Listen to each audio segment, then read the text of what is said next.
back to the brand new season. Now we're gonna go ahead and get into the meat of the show, starting with the schedule. If you've been with us, you know exactly how this goes. Oceania and Asia have already concluded games this morning. We'll be hopping into Europe, some of Brazil later on, catching up with some replays of Asia and Oceania, and then finally we'll wrap up with NA East and West. Now don't forget, format is exactly how you know it. Top 25, top 15, top 5, and Victory Route are all those placement thresholds. Now keep in mind, those are total points, so that Victory Route is gonna net you total 10 total placement points.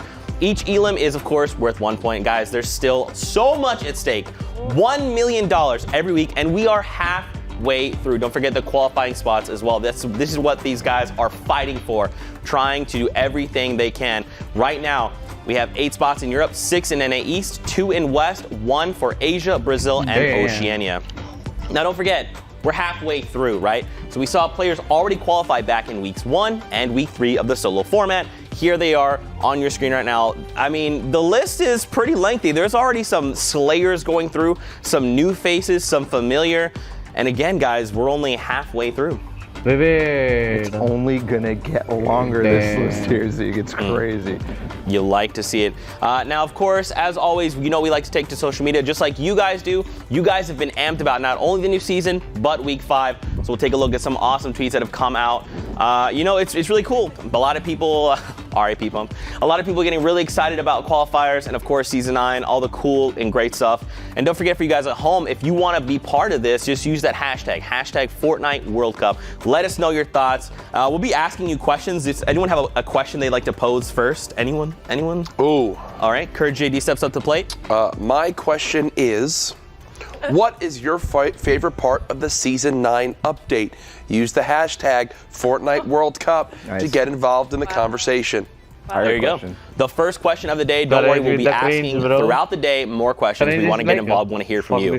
Now, of course, we know that Oceania and Asia have wrapped up their games. We'll take a look at standings together and see how things have shaken out. Now, keep in mind, today is qualifiers. Tomorrow is finals. So this top 10 list we're going to take a look at. Just a few people to keep an eye out for, right? So Kitty, I mean, you want to take a shot? What you think? I mean, we've seen Volks already dominating the competition earlier. To see him now have that top spot is insane, and making 104 points. Like, I know there's a little bit of difference in the areas around the world, but we saw Tifu qualify with 69 points. Volks was able to secure 100. Tifu was the first, by the way. Tifu was at the first place. There's only 1 spot, so hopefully he can repeat what he did yesterday or today.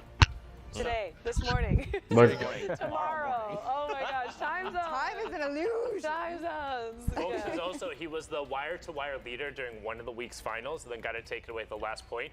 But one thing we've talked about before is how we're starting to see a repeat of players who are on there, not only every single Saturday after the semifinals, but every single Sunday as well. Generally, there's about 5 to 10 players we see in Oceania and Asia who are up there. I mean, they're all on this list. If we go over and look at the board real quick, Volks, Jesse of the X2 Twins, Spraz has been on there, Jalen has been on there every time, Jordan of the X2 Twins, Sarbi and Napper have been on there the past 2 weekends as well. So that consistency, particularly when there's only 1 spot up for grabs, any one of those guys could be contending for this top spot. But I would say if it's up to the 3, probably going to come down to Volks, Jesse, or Jalen. I mean, those guys are good. I mean, well, we do have replays as well to break down some of the awesome plays. I mean, you know, listen, I think I've said this before, people are sleeping on these regions, okay? You can't be doing that. These guys are insane. They're bringing the heat, and I'm not ready for it personally. My heart cannot take it, my little baby heart. Well, one thing to notice here in particular, this is going to be our first look at what these open online qualifiers look like with the new Season 9 changes. Are people running shotguns in the late? You can see Worthy here opting no. It's all drum gun and straight utility. Just drum gun and drum gun, high ground, and a dream. But you know what? That might be all it takes. Here again, you can see Volks isn't rocky. He has the flint knock for the close range and then the drum to follow up, opting to then use as much of the utility as possible and not relying on a shotgun in that close quarters combat. However, one thing you notice in this clip, twice he gets brought down to single-digit HP and relying on the siphon to bring himself back up. So a lot less clean of resolutions going in there. However, on the flip side of that, you can see Jesse मतलब ये लोग खेलते हैं ना, मजा आती है देखने में। क्या मारते हैं बंदूक, डिलीट कर रहे हैं। going for that tighter spread, trying to utilize as much of the base Bhai, damage matlab, as possible, and then following God, up with the AR. They're the we're best already players starting in to this see game. a lot more variety than we saw previously, but you know, players RNG. finding success in different ways. They're using Absolutely. tacticals. And now don't forget, guys, we also have another region to talk about, that is Asia. They've also wrapped with their games. We'll take a look at their standings, see the top 10 coming Asia. out of that region, heading into tomorrow's finals. And Hooten sitting at the top with 89 points. You'll like to see it, huh, Bala? Yeah, two people at the top that I actually haven't seen on the leaderboards too often, or maybe they're sitting right outside or they don't get the first page, but this is awesome for them. That's going to be a confidence boost going into the next day. I mean, so, yeah, something's up with my mic, so. All right. We're just going to bring it Damn. back. Sundown, you want to take it? Yeah, it's all good, understandable there. So as Bala was saying, haven't seen Hooten or A Duo up here previously, but in terms of the names who have been consistent and have been representing in the Asia region on each Saturday and Sunday, we've seen Swilliam, Ming, Takamura, who has already qualified out of Japan, 2 of the crazy raccoon duos, and then also Quick as well. So some names you've probably seen if you've watched the broadcast to keep an eye on. But Hooten and A Duo putting on a good performance out of China as well. We see that up there. However, will they be able to carry it over into tomorrow? We haven't seen that as much from some of the players who spring up on Saturday, so it would be a welcome surprise indeed. And we're going to take a look at how some of this gameplay has played out. And again, one thing we typically harp on for the Asia region is their ability to aim and make plays, which with the addition of the drum gun is super interesting to me in particular because it's not known for that long-range FSA. So how are they going to be utilizing?